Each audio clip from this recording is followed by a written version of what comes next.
Hey everyone, it's the Eclectic Candyman here in Sevierville, Tennessee. Check it out, Ponies in the Smokies Car Show 2021. It's a little rainy right now, but still behind me you can see just a whole heap load of horsepower and awesomeness. Let's go inside and check it out.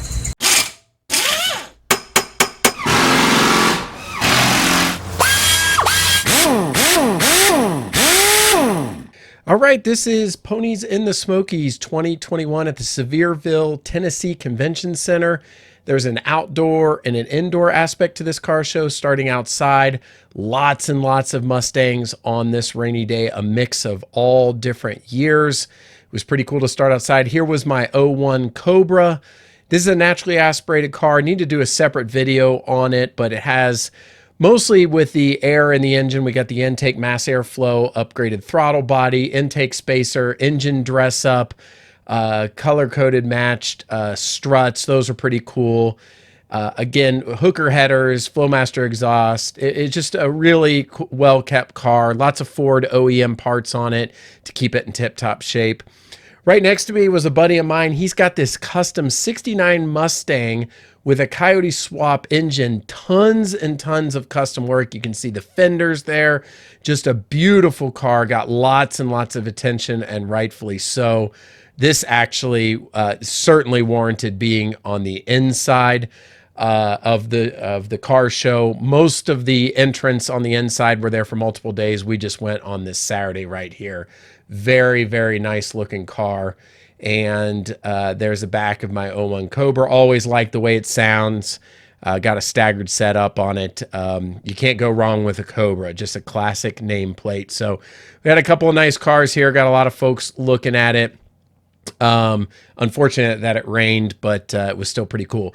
All right, getting inside the convention center here, we have a very large area. I haven't been to this show before, and a little late getting this video out, but better late than never, and the Mustang is timeless. The outskirts or the outside of the convention center had generations of Mustangs in chronological order with a lot of specialty Mustangs in the middle. Just a slew of beautiful and well-kept Mustangs for any, collector or enthusiast. I really, really enjoyed this show. If you've been there before, I'm sure you would think the same. And so I did get a chance to walk around. This is kind of starting at the end with some of the 6th generation Mustangs or the S550s, kind of getting into the 2014s. We had everything from, here's a 2014 V6. And then, so now we're down in the S197 chassis, 5th generation. Got a Boss 302, a couple of those. A lot of folks here just keep these as stock. Some have, some upgrades on them, and some just keep them pristine. Like, look at that one right there. Just immaculate. It looks like it just rolled off the showroom floor. On the perimeter of the convention center, there were vendors that had shirts and all kinds of Mustang stuff and parts. It was pretty nice.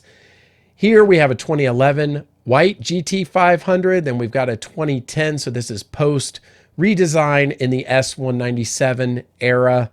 A lot of gray and silver and white Mustangs. Here we have a nice white with custom work. This '09 GT Premium right here. These are pretty cool.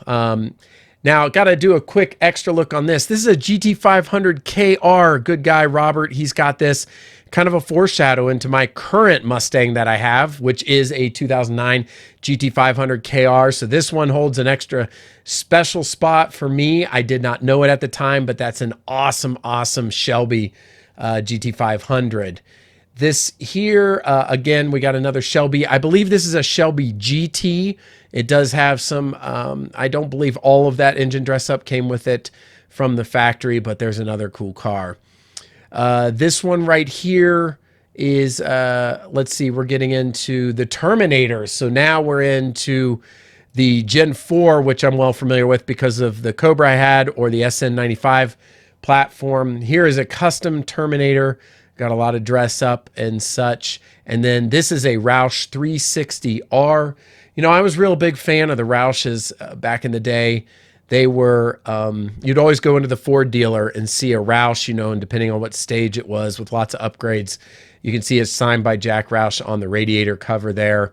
So, these were low number, high performance Mustangs. Really, really cool. Right here, we've got a Bullet Mustang in excellent condition. We got the color matched intake there. They've even got, and this is obviously not stock, there's a VMP supercharger sitting on top, engine dress up, lots of custom work done to that, and just a beautiful paint job. I can even see the racing harnesses inside. We've got a GT with custom wheels on it. Looks from the engine bay here that this was mostly stock. Looking at the stock GT intake. And some of them are themed like this. You got like a Pokemon special. This is a 99. Looks like a GT as well. Lots of theming there, so that's kind of cool. I'm sure a lot of folks thought that was pretty neat. Hitting back to 98, so this is pre-New Edge. You can see the spark plug wires in there on this GT, kind of a tattletale sign of some of those earlier SN95 Mustangs. Very cool. Here we have a few Salines. This is an S281 97 automatic, not my favorite, but still very cool car. It did come in different variations. It used the base 4.6 from the GT. A lot of it was suspension upgrades and modifications to the body. This is a Saline Cobra, I believe. You can tell by the badging on the side. This is a 96. It also has that Ford Eaton supercharger. That is an awesome car. Here's a gold and black Saline. The hood was closed on it, so not sure what one, but very awesome. And now we got a hot pink. That I do not believe that was a factory color, but that's the 5.0 intake, it believes there. And then we got a couple of autographs that were on that radiator as well. Yeah, getting over to some of the custom cars that they had spread throughout here. I believe this is a kit Cobra. And of course, if I if I make a mistake on any of these Mustangs or Cobras or Shelbys or anything and want to correct me, please feel free to do in the comments below. I'm obviously narrating this after the fact and obviously in awe of everything. But anyway, continuing on, we're getting into the Fox bodies. This is the Mustang of the generation when I was growing up. I still, even though it's boxy and not everybody's style, I still was a huge fan of the 5.0 LX and 5.0 GT 5.0 Fastback. I thought both of them were awesome. I always liked black the best. Here's a 90. And then we've got a GT Fastback right there, 5.0. I mean, the 5.0, just an iconic engine. Looks like we got a Vortec. I couldn't see. I think that was a supercharger on there. Here's a Fox body Saline in red and gold, pristine condition. This really stood out. It's an 89, especially with that wing on the back. It's from my neck of the woods in Asheville. And then we're getting a little bit earlier. I believe this is 88. Yeah, you can kind of tell by the side skirts and looking at the wheel package. Here's an LX. Again, we've got a 5.0. And it looks like, yeah, we've got another one. We got a supercharger on there, belt driven right there in the front. I think that was a Vortex supercharger. So not all of these are stock. That is a SVO, which is a turbocharged 4-cylinder. This is the 86 at the tail end. It was 84 through 86, I believe. This, again, when I was a kid, I was more into the import high performance and turbos and superchargers. I always thought this was a super neat and unique Mustang when looking through my books. Got getting into the earlier 80s here, we've got a 5.0 convertible. Yet to see any 4-cylinders. And here is a buddy of mine also. He's got just a wonderful and low number 83 Mustang right there. It was really awesome. This is just a pristine 5.0, right out of the gate from the early part of the Fox body or third generation Mustang. And so here we're getting even earlier, and you can always tell by the grill too. This is a 1980, and then of course that generation of Mustangs started in 1979, and I'm walking backwards in chronological order. I do not know if that was factory option with that Cobra Snake right there, but it was pretty cool. All right, bumping back into the second generation. So that's a 78 Cobra. Now, the thing about these Mustangs, and this is, when I looked at these in the books, I still think that's a cool looking car. Unfortunately, during their oil embargo and some of the post-insurance issues, those mid-70s cars were really, really low on horsepower. Some of them, I can't remember the exact numbers, but we're talking in the low to mid-100s. Here is a nice Mach 1 1975. Now, I'm a little bit more impartial to some of the ones that'll be coming up, but these are in excellent conditions. I mean, take a look at that side exhaust, massive rear tire. I mean, this thing is just a complete show car. 1974. This was, one of those. I'm sure it sounded quite awesome if that was started up. This was pretty neat, to see some of the original over there, the Torino sign and the Mustang literature and information. That was pretty cool from 1973. I think that's always cool. This is a bit more stock. You can tell there from the engine, it appears to be, and the patina on the paint, and just trying to keep it original. That Mach 1 there is not my favorite color, but I still think it's a pretty awesome looking car.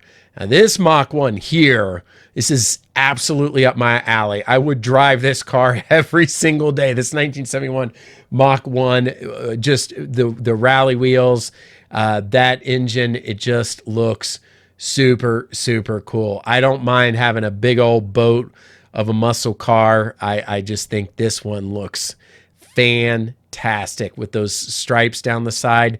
Very, very nice looking car. Got a 1970 right here. Looks like we got the Marty report and all the detailed information. It's kind of interesting. You can see here, $3,500 for the car. Got the 351, and there's the Marty report, talking about what combination and such, and all the different options there on the left with the 1970 Mustang. Of course, everybody wishes they go back in time and order those rare codes at the dealer to get those rare options. But yeah, so we're moving back here. We're in the first gen. We've been in the first gen, these 1969, and we're getting into some of the true classic original Mustangs here. Got a 1968 convertible. I'm impartial to the fastback, although convertibles are really, really nice cars too. And you notice the for sale sign there. It wasn't what I noticed. I didn't notice a ton of cars for sale, but with Mustang owners, they get the itch after a while and trade, just like I did, from the Cobra to the 09 GT500 KR Shelby. So, and hey, you can't say anything else except for just the de facto red 1965 or 1964 and a half. And there's one right there, red Mustang. These may have not been super high horsepower cars, but this is the epitome of the original Mustang. That is just a beautiful car right there. And so that was kind of going around the block with the chronological and reverse order. Then we get to the, outside. Here's another Coyote swap here. And not only that, they've got a supercharger on it. You can see it belt driven. This is a Fox body Mustang, completely custom. Here's another custom engine. Sure, that one with all those carburetors, that sounds probably just amazing. The paint jobs on these, the work into them. Here's a Cobra. Of course, I always like the Cobra. Now, this would have been pre-99. You can tell by the body style, but there are some custom work. I like those seats. That's pretty nice looking, the custom seats in there. So yellow's not my favorite color, but it's pretty cool. Here we have a 2004 Misti Chrome Cobra convertible. Very, very low number car. I really do like the paint job. As you move around, if you've seen these before, the color changes. This is a very, very low number car, especially being convertible. Terminator on top of that. We'll look at some more of that later. Here's a yellow Cobra custom car. It just, look at that. That appears to be twin turbo. I'm sure that thing has gobs and gobs of horsepower probably built. This is a pretty cool Mustang right here. It has obviously a tremendous American flag theme paint job, and they had this huge flag here in the convention center. It was really, really neat. Very awesome. They also had this section of niche police cars. If everybody remembers, in certain particular states, the old Fox body, and here's one from North Carolina, they would issue police cars that were Mustangs 5.0, and they did have some custom work done to them. But this is like a community within the community that has these state trooper and police cars, all 5.0. The paint job on them are amazing. You can see here, but it was pretty cool because if you look inside, you see the old CB radio, but you can still see the makings of the Mustang in there. And that one was kept in just about original condition. I think the wheels are pretty cool on a lot of these. There's a 93, but I don't think that was a police car. But here we go. We got an 89. And usually it would tell you what state it was issued to. And, here's a couple more state patrol, state trooper. That one over there is from Florida. I used to live in Florida. And so I had seen that previously at some car shows with kind of the black and the light yellow. I don't, in all transparency, don't have a deep knowledge. I did watch a documentary once about how they made these and what changes they made. And I believe it had to do with like the radiator and cooling because they sat a long time. But nonetheless, very, very cool cars. Here's I believe this was a 2020 GT500. I think it had the carbon fiber track package. And so this, I believe stock, these are 740 horsepower. You're looking at a 6-figure car there. That's pretty crazy in that community now with the GT500s. Here's a couple of other cars. We got the Marty Report 70 Mach 1 in yellow. Once again, the other one we looked at, 3,500. This is about $3,900, depending on the options. And you got the Ram Air. I mean, how awesome is that? We got a Fox Body Custom here. Actually, that looks like a Boss 302 engine that's been dropped in an old Fox Body. So that's a pretty unique combination. We got a nice Terminator here, custom wheels that'll keep it on the ground. I believe that's a Kenny Bell supercharger. I wanted to put one of those on my 01 at once upon a time, but they had discontinued it many, many moons ago. And you basically needed to do an eat and swap or buy a Vortec. I never did get into forced induction, but nonetheless, you got a 03 here. The 03 and 04 Terminators had really awesome seats with the two-tone color that would match the paint. I thought that was pretty special. And Terminators are in high demand. Here's a 2016. So this was kind of the start of the resurgence of Shelby. This is a GTHS or Hertz. And so it's got the, you could have rented this at a Hertz. It is an automatic, which you would expect. But, if you look at the seats and such, I mean, anybody who would have rented this, if you would have flown somewhere, this was, just into by 2 years into the 5th generation, the SN 197s. Here is one of my favorite cars. This is a 2010 Cobra Jet. Now, these things, again, are, 6-figure cars. They are not street legal. These things were made to go straight to the quarter mile, with the roll cage and the fuel tank in the back. They got the parachute, the drag slicks. I particularly do like the ones that have the graphics on the side a little bit better if you've ever seen it with the large Cobra snake. And so you can see some reminiscent of the original Mustang, but it's all decked out to race. This again would have been a showpiece you would see once in a while in Ford dealers. I'm telling you, if this was street legal or you could drive it, I certainly would. I've enjoyed watching some YouTube videos of people who have Cobra Jets and race these cars. I have never seen one in person, so this was pretty awesome to be able to see this.